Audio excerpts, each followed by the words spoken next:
Guys question number 9 को देखो।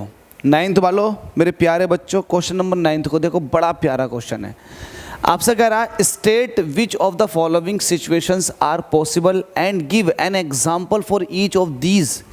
हमसे कह रहा है कि इसमें से कौन कौन सी सिचुएशंस पॉसिबल हैं और उनके एग्जांपल दो।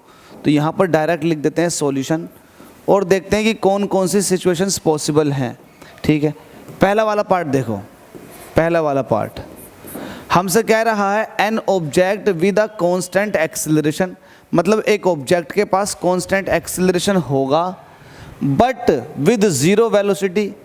अब आप दिमाग के घोड़े दौड़ाओ, क्या कभी कोई ऐसा केस दिखाई दिया है जिसमें वेलोसिटी ज़ीरो हो लेकिन उसके बावजूद भी उस ऑब्जेक्ट के पास एक्सेलरेशन हो? तो सवाल का जवाब आप मुझे क्या दोगे? उस सवाल का जवाब क्या दोगे? सोच के बताओ, सवाल का जवाब क्या दोगे? तो सवाल का जवाब है यस, ये चीज़ पॉसिबल है। कैसा पॉसिबल है? देखिएगा, ये मेरे पास एक बॉल है, मैंने इसको नीचे से ऊपर की तरफ को फेंका, तो आपको पता है इस बॉल पर लगातार ग्रेविटेशनल एक्सेलरेशन नीचे की तरफ को लग रहा होगा, चाहे मैं इसको ऊपर को फेंकूं या ऊपर से नीचे को गिराऊं। इस पर लगातार ग्रेविटेशनल एक्सेलरेशन नीचे को एक्ट करता है, ग्रेविटी लगातार नीचे को लग रही है। जब मैंने इसको ऊपर की तरफ को फेंका था तब भी इस पर जी लग रहा था नीचे की तरफ को, और जब ये अपनी पीक पोजीशन तक पहुंची तो वहाँ पर इसकी वेलोसिटी ज़ीरो हो जाती है। ज़रा ध्यान दो, इस बॉल को मैं फेंकूंगा तो कहीं पर जाकर ये रुकेगी, वापस से नीचे आएगी। एक बार फिर से स्लो मोशन में इसको मैंने फेंका, ये स्लो स्लो स्लो स्लो जाकर रुकी, फिर नीचे को आई। तो जहाँ पर रुकी होगी वहाँ पर इसके पास वेलोसिटी ज़ीरो होगी, लेकिन उसके बावजूद भी इस पर ग्रेविटेशनल एक्सेलरेशन नीचे की तरफ को लग रहा होगा। तो ये केस पॉसिबल है। आप कहोगे पॉसिबल, ये केस पॉसिबल है। कब? एग्जाम्पल दो। when an object moving upward in air, when an object moving upward in air at the highest point, its velocity, अरे वेलोसिटी की स्पेलिंग क्या हो गई? its velocity will be zero but a gravitational, सही कर गए, but a gravitational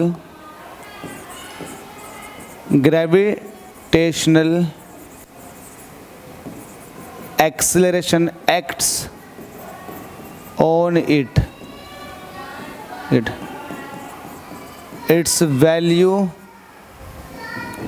is 9.8 metre पर second square.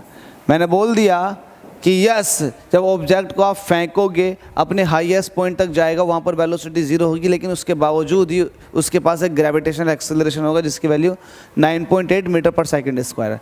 तो पहले पार्ट का तो आंसर आपको मिल गया। अब सेकंड वाले पार्ट की तरफ को हमसे कह रहा है क्या ये केस पॉसिबल है कि N object moving with an acceleration, एक ऑब्जेक्ट के पास एक्सेलरेशन है और उसके बावजूद but with uniform speed, speed की बात कर रहा है, देखो स्पीड की बात।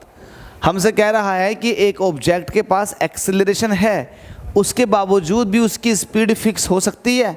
स्पीड फिक्स, अब जहन में ही आएगा कि एक्सेलरेशन है तो ये स्पीड या तो बढ़ाएगा या घटाएगा, बात सही है, लेकिन ये लीनियर मोशन के लिए होता, ये लीनियर मोशन के लिए होता। अगर ऑब्जेक्ट सर्कुलर मोशन में मूव कर रहा है, सर्कल पर मूव कर रहा है, तो सर्कल में हर एक पॉइंट पर वेलोसिटी की डायरेक्शन चेंज होने की वजह से बॉडी के पास एक एक्सेलरेशन आ जाता है। हर एक पॉइंट पर डायरेक्शन ऑफ वेलोसिटी चेंज होने की वजह से एक्सेलरेशन आ जाता है, क्योंकि आपको पता है वेलोसिटी में चेंज वही एक्सेलरेशन होता है।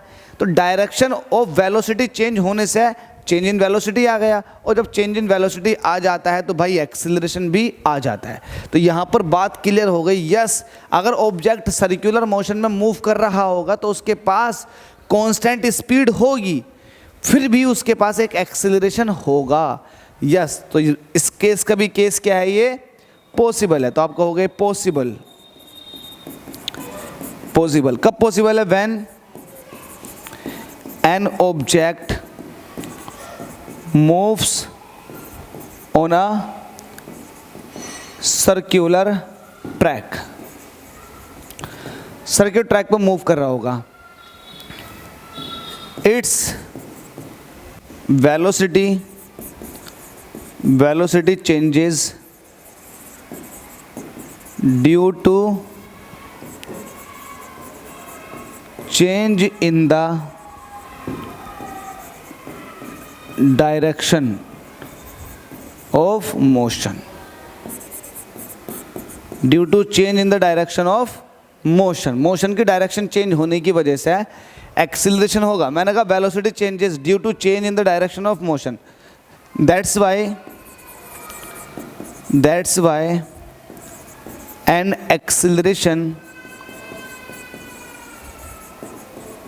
comes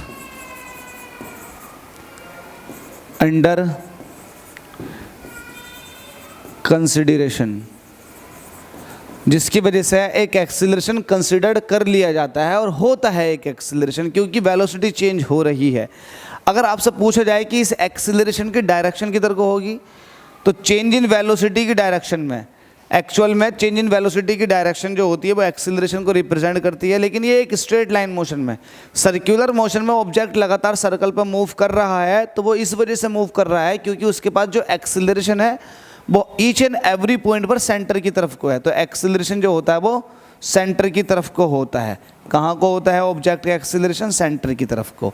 अब देखो इस केस में एक्सीलरेशन भी है लेकिन एक यूनिफॉर्म स्पीड से मूव कर रहा है। यूनिफॉर्म स्पीड से अगर ऑब्जेक्ट मूव कर रहा तो ईच एंड एवरी पॉइंट पर डायरेक्शन चेंज होने की वजह से वेलोसिटी बदल जाएगी। वेलोसिटी का मैग्नीट्यूड नहीं चेंज होगा, डायरेक्शन चेंज हो रही है, इसलिए हम कह रहे हैं कि वेलोसिटी बदल रही है। वेलोसिटी का मैग्नीट्यूड फिक्स रहेगा, तो इसलिए हम कह रहे हैं कि यूनिफॉर्म मोशन कर रहा है एक ऑब्जेक्ट, तो उसके पास वेलोसिटी चेंज होने की वजह से एक्सीलरेशन आ जाएगा, लेकिन फिर भी ऑब्जेक्ट के पास एक यूनिफॉर्म स्पीड होगी। तो हमसे यही कह रहा है, क्या कोई ऐसा केस है जिसमें ऑब्जेक्ट के पास एक्सीलरेशन भी हो और यूनिफॉर्म स्पीड भी? तो हम कह रहे हैं यस, सर्कुलर मोशन में ये केस पॉसिबल है। अब तीसरा वाला केस देखो, हमसे कह रहा है N object moving in a certain direction, object किसी एक डायरेक्शन में जाने की कोशिश कर रहा है या मूव कर रहा है विद एन एक्सीलरेशन, किसी पर्टिकुलर एक्सीलरेशन से, an object moving in certain direction, किसी डायरेक्शन में जाने की कोशिश कर रहा है object with an acceleration in the perpendicular direction of motion. क्या ऐसा कोई केस है कि ऑब्जेक्ट किसी डायरेक्शन में जाने की कोशिश कर रहा है और उसका एक्सीलरेशन जस्ट परपेंडिकुलर? तो ये केस भी पॉसिबल है और ये केस भी सर्कुलर मोशन में पॉसिबल है। क्यों? क्योंकि यहाँ खुद देखो ऑब्जेक्ट की वेलोसिटी कुछ इस तरह से थी, लेकिन आपने ध्यान दिया होगा एक्सीलरेशन परपेंडिकुलर है सेंटर की तरफ को, acceleration each and every point पर परपेंडिकुलर है, वो भी सेंटर की तरफ को। तो हर एक पॉइंट पर वेलोसिटी की डायरेक्शन अलग है, लेकिन एक्सीलरेशन जो है वो वेलोसिटी के भी परपेंडिकुलर है, तो ये केस भी पॉसिबल है। तो आप सी वाले का भी लिखोगे पॉसिबल इन सर्कुलर मोशन। ठीक है भाई, रटने वाली चीज़ नहीं है, फिजिक्स को रटा नहीं जाता, फिजिक्स को समझा जाता है, और जितना समझ में आता है ना फिजिक्स उतना ही निखरता चला जाता है। इसलिए जितना समझ में आए उतना समझो। वीडियो बनने का मकसद ये है कि आप वीडियो को बार बार देख करके अपने कॉन्सेप्ट को निखार लो, बहुत अच्छा कर लो। Thank you so much guys, आप सभी के प्यार और सपोर्ट के लिए। नेक्स्ट क्वेश्चन में मुलाकात करते हैं।